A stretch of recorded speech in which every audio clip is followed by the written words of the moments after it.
ఈ నేరాలన్నిటి మీద మంచి మంచి ప్రోగ్రాంలు చేయొచ్చు.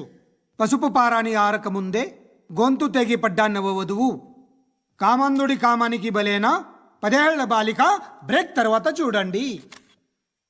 ఎంతో ఆనందంగా ఇంట్రెస్టింగ్గా చెప్తారు.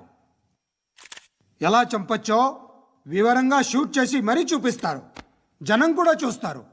టీఆర్పీ రేటింగ్స్ పెరుగుతాయి. పుష్కలమైన యాడ్లు, డబ్బుకు డబ్బు. తిన్నామా, పడుకున్నామా, తెల్లారిందా, మళ్ళీ టిఫిన్ చేస్తాం. వైలెన్స్ ఎక్కువ అయిపోయిందని అంటుంటాం. కానీ అలాంటి సినిమాలకే కలెక్షన్లు ఎక్కువ ఉంటాయి. గాంధీ సినిమా ఇండియాలో 100 రోజులు ఆడదు.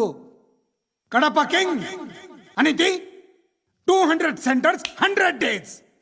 అంటే మీరు వైలెన్స్ ఎంకరేజ్ చేస్తున్నారా? ఎవరు నువ్వు? ఉషోదయం పత్రిక సార్. లారీ ఢీ ముగ్గురిఠా అని హెడింగ్ పెట్టింది నువ్వేనా?